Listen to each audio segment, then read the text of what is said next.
guys, good afternoon. Punta kami kina mama.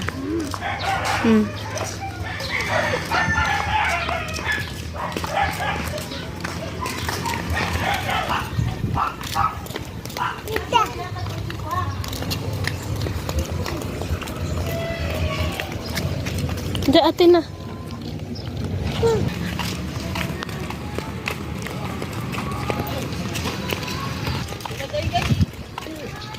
RG. Pastor na, hoy. RG. Come.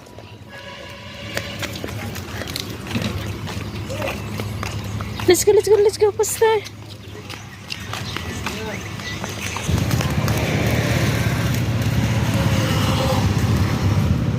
Dito na kami.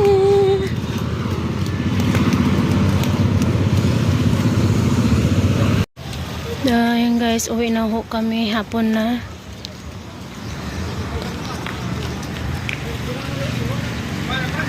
Nauna na si Ayman at si mga bata. Ayan.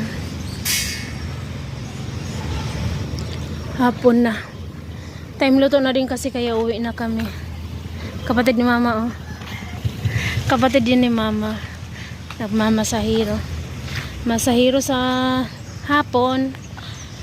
Trabaho sa gabi. Sa ano yun, Hulsim.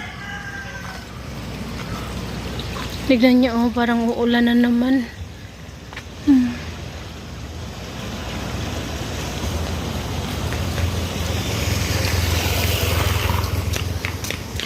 May nakita ng eroplano yung mga bata kanina. Si Arin yung nakakita, tinuro niya sa akin. Pinakita niya sa akin baga. Yung mga kapatid ko na naligo ng samal, nakauwi na sila kaninang tanghali. Nung kararating lang namin kina mama, mga ilang minuto lang din nakauwi na rin sila.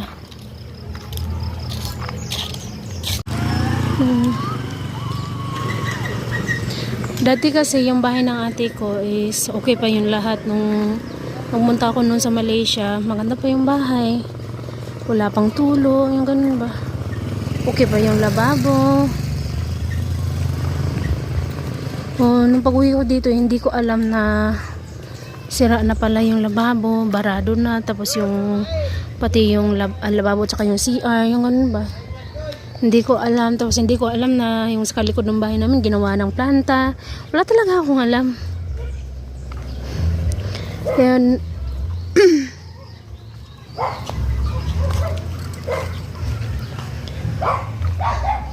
Kaya nung nakauwi na kami dito is nagulat ako kasi naging ganito na yung ano namin, lugar namin, na dikit-dikit na yung bahay.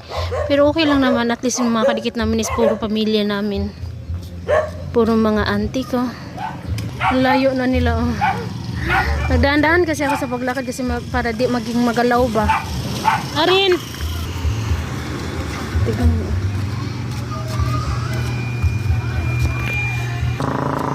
Sige.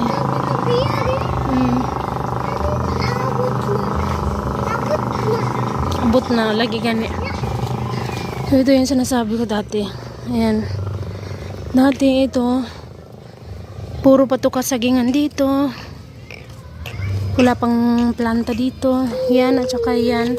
Tsaka yung doon sa kabila, tatlo. Is parehas lang yung amo niyan. Nung umalis ako dito is ito pa lang yung meron. Yung doon sa side na yun, wala pa yun. At saka yung ito. Ayan, nagulat ako.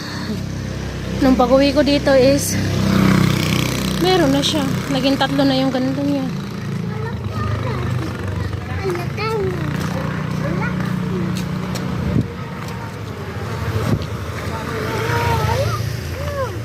Haigang.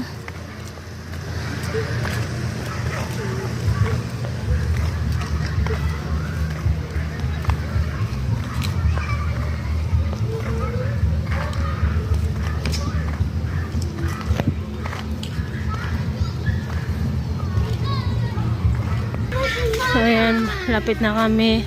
Dati itong mga bahay-bahay na to, wala pa to. Ito, bahay na to, medyo malayo-layo pa yan dyan banda. Pero ngayon, naging dikit-dikit na. Marami talaga yung pinagbago. Yung bahay na yan, ayan, wala pa yan dati. Yung mga bahay dati, hindi pa dos andanas, yung ganun ba? Oh, hi guys, good morning. Dito na naman tayo ulit sa bahay ng ate ko. Bakit ako lang sa'yo, nakalipat na ba yung tumira dyan? Kaya dito na siya. Ito naka-close lang to talaga yung pinto na to. Dati yung sister-in-law ko yung nakaano dito, binubuksan nila ito. So dahil hindi na sila yung nakatira dyan, kaya close na yan. Nandito na sila.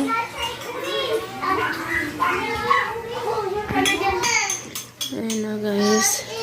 Dito sila ginawa nila, binakbak nila ito. Ayan. Dahil dito yung pintuan hindi na mabuksan. Kung dati binubuksan nila ito yung mapintuan na to para yung hangin pumasok dito. Dahil ginawa nila ang ginawa nila ay binakbak na lamang nila dito kasi hindi talaga kayang walang bintana dito. Kasi ito wala talaga itong bintana dito. Ayan, sa kabilang kwarto ng kwarto ng ate ko may bintana pero yung ito dito wala. Dito ako nag-stay dati nung hindi pa ako nagkapunta sa Malaysia. Ayan, ito sa kwarto na to.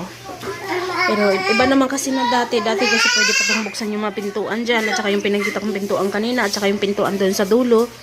Pero kung matulog ka dito, okay lang papasok din yung hangin kahit paano. Pero ngayon dahil may nakatira na dyan sa kabila, kaya binakbak ng kapatid ko nung kailan yun.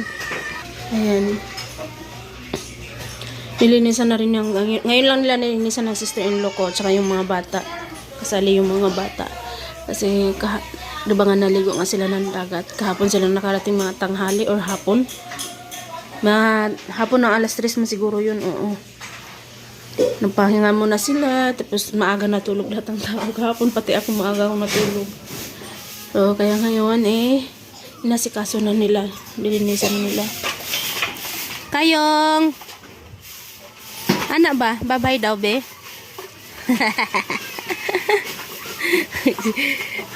Ito yung kaano nila RJ, kalaro-laro ni RJ at ni Arin. Yung batang to. Ayan, sabi ko sa kanya, yung sister-in-law ko, pwede natin yung tamnan dyan. Kasi lupa naman pala. Akala ko kasi ito dati talaga dito dati. Yung mga, ito hindi ito putik. Parang baga ganyan siya ba? Ayan o. Pero nung nakita ko na putik siya, sabi ko sa sister-in-law ko, tamnan na lang natin dyan. Ayan, lilinisan pa niya hanggang dulo doon. Ang sarap na ng hangin dito. Sabi nila malamig na daw. Kasi nung nilinis nila yung kabilang kwarto, close na nila dito, hindi nila kayang matulog. Kasi sila buong pamilya doon natulog sa bahay. So kahit pa paano kasya naman kami doon. Saka masaya kaya kapag marami yung natutulog. Doon sila natulog. At saka kinabukasan nun, binakbak na nila ito. Nakawala din naman yung kapatid ko that time kasi nag-work siya. Mga umaga na siya nakadating. Kaya yung mga anak niya lang at saka yung sister-in-law ko lang yung natulog dyan. Unsa naman ka? Ngayong gisingot man ka? Ha? Amang kagikan? Ligo na.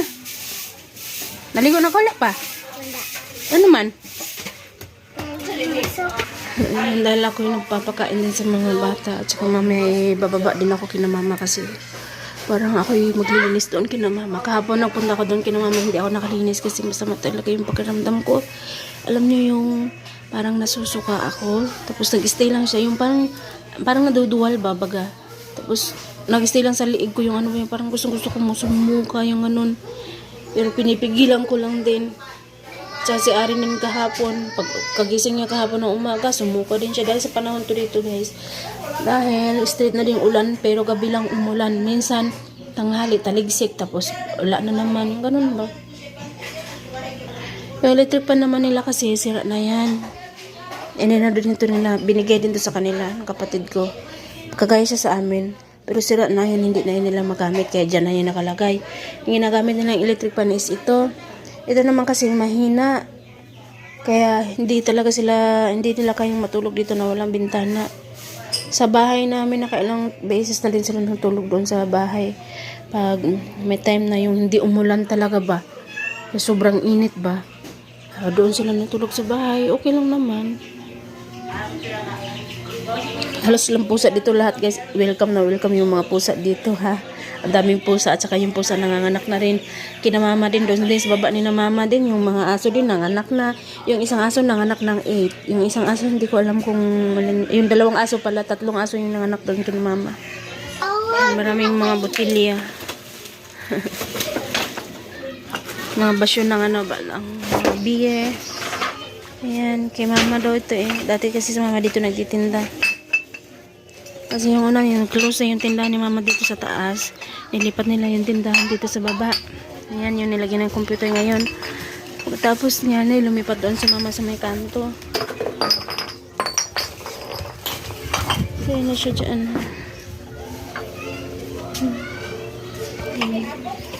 Ano siya ng mga bata. Nagpapatulong siya sa mga bata na yun na yun. Yung yero naman bibenta na to. Kay mama lahat ng basyo na to nilipat lang sa sako kasi gabok na yung sako. Mga bata naman tumulong din sa pagbuhat ng kahoy.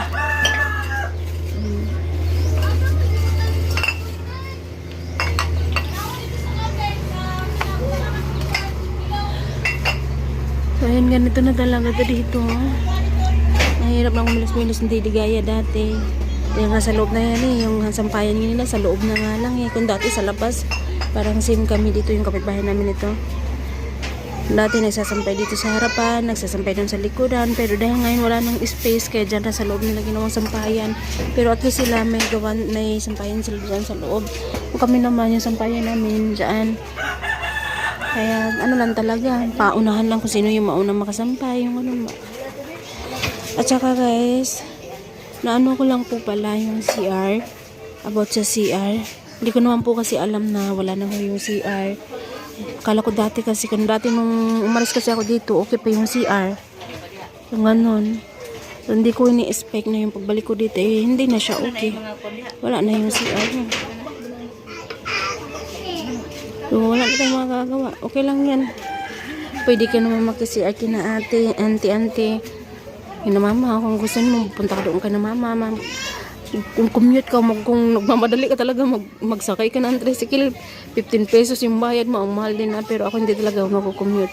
Naglalakad lang kami. Kasi sayang din. Minsan lang kami doon nagsisiyar kina mama, pero madalas doon kina auntie. Pero yung sa auntie namin, hindi na siya napapa-CR. Kasi yun nga, dahil natakot sila mapuno na doon yung CR nila. Pero nakaano pa naman siya, hindi lang yung madalas, minsanan lang. Baka sa isang linggo, parang isang beses, 2 beses. Pero isang tao lang o 2 tao, may ilang tao lang yung pinapayagan niya, yung ano ba. So hanggang dito na lang muna guys. Mamaya po ulit. Bye bye po everyone. God bless us all. Thank you so much. Bye bye.